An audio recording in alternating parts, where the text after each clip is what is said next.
Hey everyone, I brought you to my craft room today, up out of my basement lair to show you another project that I'm working on. As we know, Halloween's approaching, and I'm super excited about it because it's my favorite time of the year because I love to get into character for different things. So if you know anything about me, I don't like to go cheap when I do any sort of dressing up, hence why I make my own leather armor for the Renaissance Fair.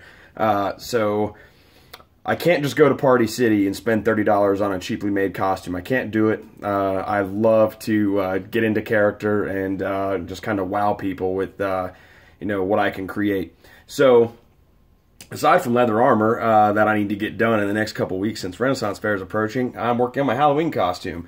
I'm actually going to volunteer for my first time at a haunted house, which I'm pretty excited about. And I'm going off of one of my favorite scary movie characters, Jeepers Creepers. So you know, it's a it's a really awful movie series, but I can't help but love it, and that's the general consensus with everyone else that I talk to about Jeepers Creepers. They freaking love it, and I've always wanted to have a creeper costume, and finally I saved up the money and got a really good mask and hat for it. So I needed a duster. I like the Jeepers Creepers monster or demon the best when he's clothed, because it's a little bit more believable that you'd be out in the country and you'd see some old crazy farmer you know, in dirty clothing dumping a body down a pipe versus seeing this bat demon dude flying around. I liked him a lot more, and he was a lot more scary when he had his clothes on. So that's the type of creeper that I'm going to be when I work this haunted house. So right here, here's his hat, and this is actually fitted for the mask to be worn with the mask, because the mask is pretty big. So if you go and just get a regular hat for costume purposes, it's not going to fit, unfortunately. So I went ahead and bit the bullet and got this, and this is a licensed product from the Jeepers Creepers series. And then the mask here, there's not many good reviews on it, so I wanted to show you just a few things. There's actually eye slits right above his you know, mask eyes.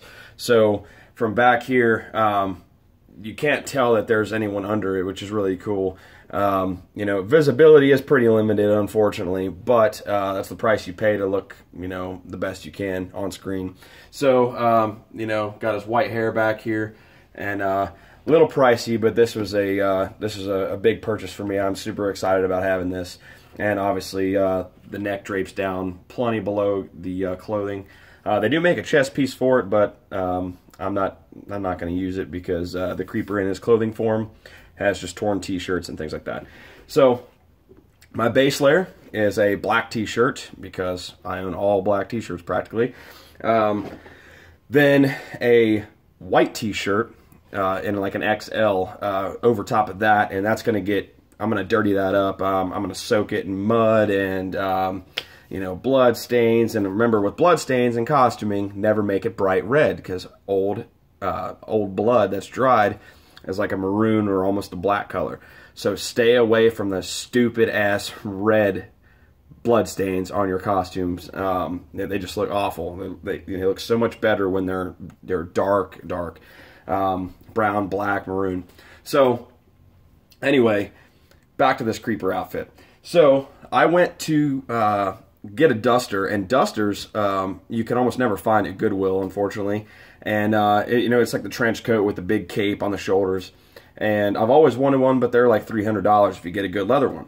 So I went to a surplus store, military surplus store, and I found an old pre-1955 Marine Corps trench coat, and it's made of wool, so it's perfect for that olive drab, earthy tone. It's got you know, something that he could possibly find you know, in the movie.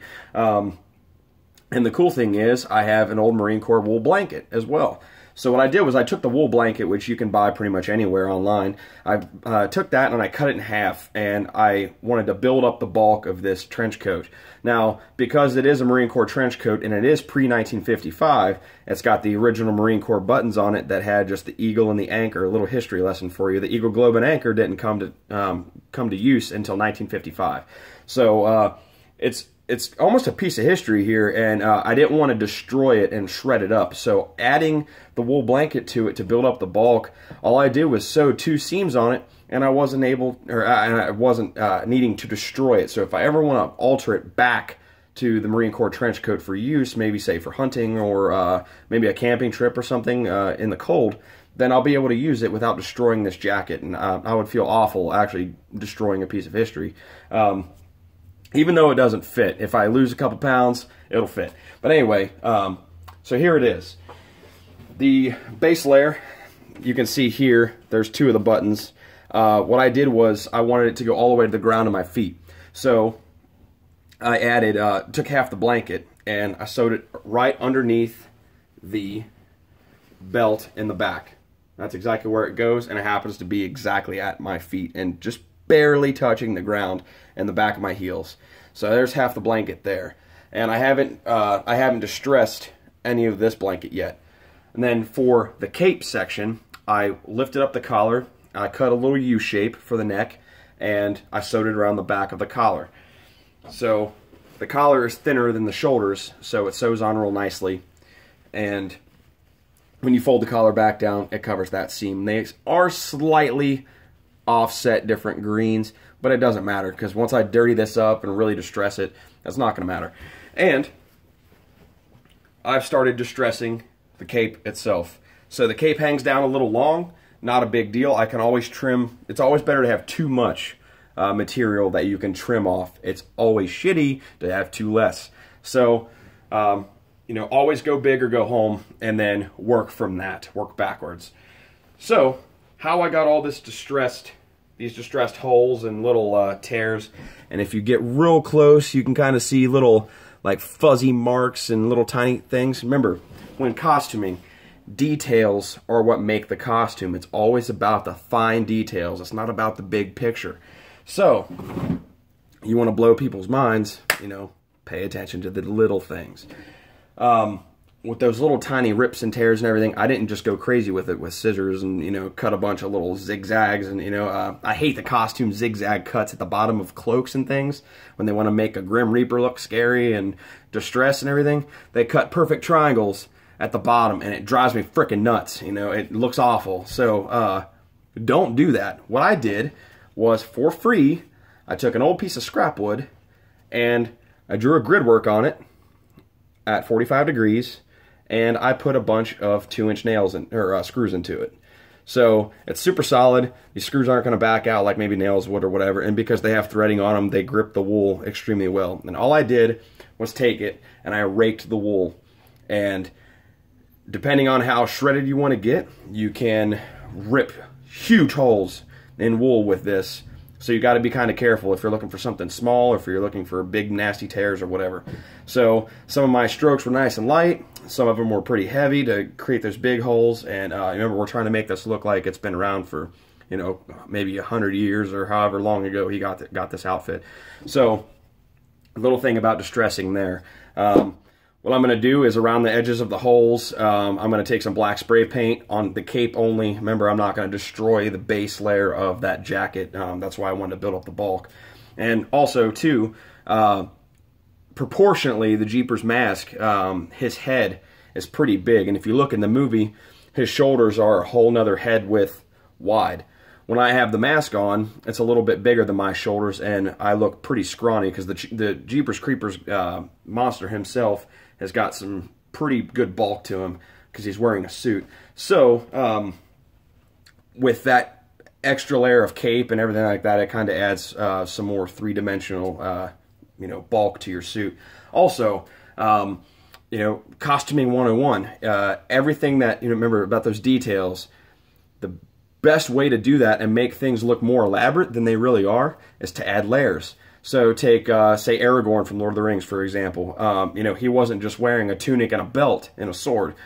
He had a cape, he had a tunic, he had his armor, he had his chainmail, you know, all that other things. All those things, you know, collaborate and build this beautiful costume, and it looks extremely difficult to make and all this thing. It's just layers, that's all it is. So that's what I've been working on there, and when I get this thing all completed, I'll show you an updated video. If you have any questions, I'd be happy to show you. And I'll go ahead and put this on and try to step back. Try to step back far enough so you can see how well the bulk is built. So I haven't trimmed any of the collar yet, and I'm going to distress all of this below hand. But got the cape all shredded up there, and that's probably going to be about half as long. I haven't really decided yet, and this isn't folded over my shoulder yet. But so here's the top. This is going to get maybe something over top of it. I don't really know what, but in the movie his duster is undone, so this will never be buttoned, so the size really doesn't matter. You know what? If I take a step back, it goes all the way to the ground, like so. So as you can see on the back, it's got all those waves that create that bulky effect. So looking forward to completing this project, and I'll show you the full outfit when it's done. So thanks for tuning in, guys. I appreciate it, and I'll see you with the next video. Bye.